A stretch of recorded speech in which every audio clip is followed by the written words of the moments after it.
Alabama clinches a spot in the playoffs yet again, the committee deciding to choose them over Big Ten champion Ohio State.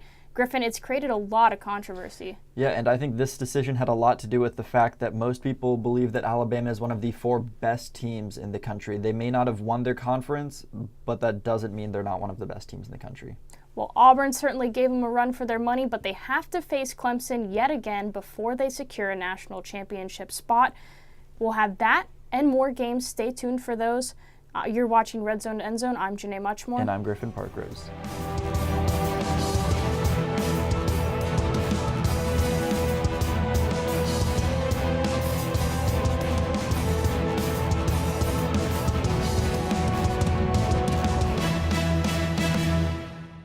Alabama and Clemson, it's become an almost annual matchup. These teams will have met the past 3 years in the postseason, only this time it's a bit different. There's no national championship title at stake yet. No, there may not be a national championship title, but these are 2 of the most highly touted programs in the country, especially in recent history, and whoever wins this game has an extremely high chance of going on to win the national championship after. Well, Alabama won in 2015, Clemson won in 2016. Who's going to win in 2017? Let's talk about the Clemson offense, though. They are incredibly balanced. They average 244 passing yards a game and 205 rushing yards a game. And that's all due to Kelly Bryant, the dual threat quarterback, who has really filled in for the absence of Deshaun Watson. They also have an incredible special teams. They've scored off opening drives 8 times this season. That's really good, and that's going to be critical that they get the first points on the board, especially against a team like Alabama. And we're not in Jacksonville, but Clemson could be Saxonville as well, because the front 7 has been able to take advantage of the opposing offensive lines, making them not only one of the most effective teams in sacks, but also in tackles for loss. They have one of the better defensive units in the entire country, one that's only rivaled by a very few teams. Another team that they're rivaled by, though, is Alabama. And their defense also plays extremely smart, as well as their offense. They force quite a few turnovers on defense and have a lot of sure tackles, and their offense doesn't turn the ball over. They only have 1 interception on the year, and currently their turnover margin is up in the top of the country with plus 12, meaning that they get a lot of extra possessions that other teams almost at this point just have to assume are going to happen at some point in the game. And they only have 1 loss, which, every team in the playoff has at least 1 loss this year, so it doesn't really mean too much. But when you take into account that their 1 loss was to an Auburn team at Auburn and in that huge rivalry where, as we've seen, anything can happen with a kick 6 a few years ago, and just the history there, it's really hard to say at any given year. It's hard to hold a game like that against a team. But when we look back at the past 2 years against Clemson particularly, these games have been decided within 5 points. So where is the roll tide dominance going to be this year? The margin may be a little more widespread than it has been in the past, as Alabama has had some close calls against Texas A&M and Mississippi State, and that loss to Auburn is certainly not going to help them. But hopefully that's something they'll be able to bounce back from. And the running game. Alabama failed at their own game against Auburn with a lack of presence in the backfield, creating a lot of pressure on Hurts. That can be lessened by a strong running back presence. The overall offense averaged nearly 100 yards less that game when compared to all season. And their schedule doesn't help their case. It's been pretty easy. They had a bye week before LSU, which was probably the second most competitive game they played all season, and they had Mercer before Auburn, which they shut out. And their one good non-conference game this year was played against Florida State at a neutral site, and that's when Florida State's quarterback got injured, so they really didn't even put up much of a game for Alabama.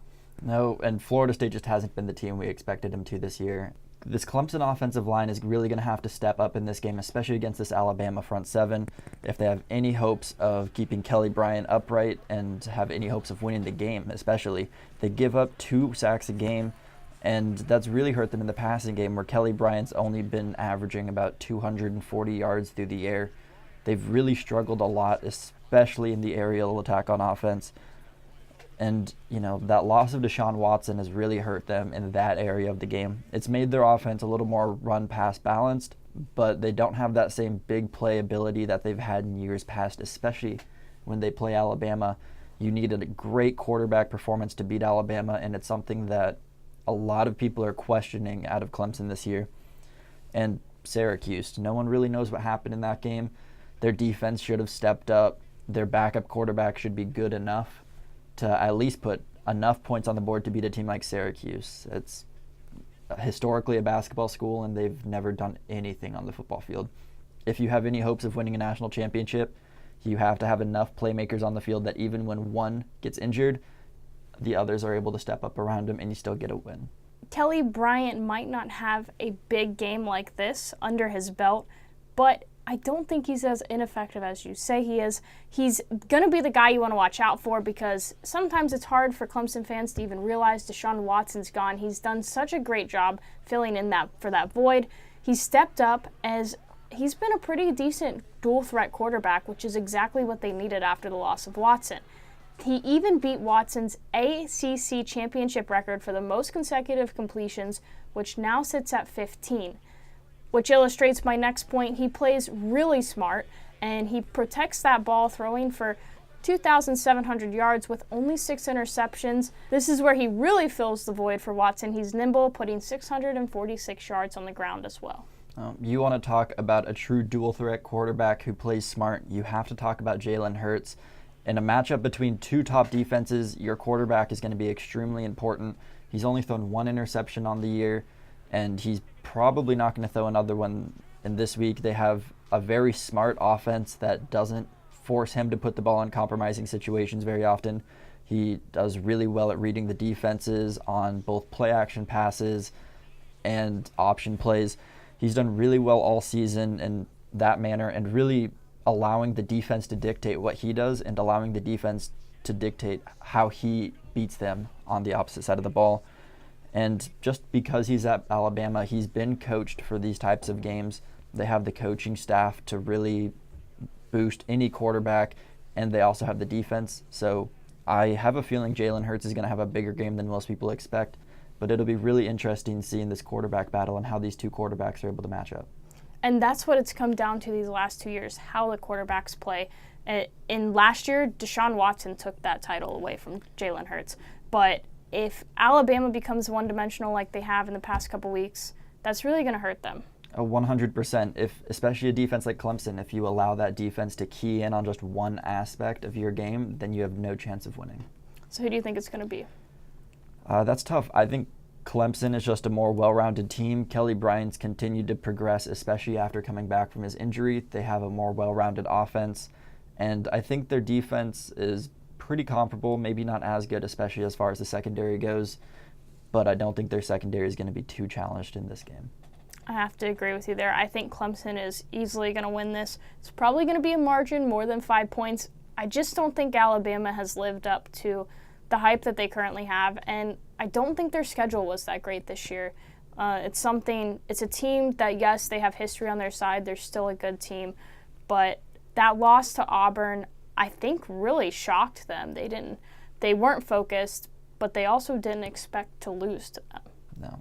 If you like this week's episode, feel free to check out some of our others. Thanks for watching RedZone to EndZone.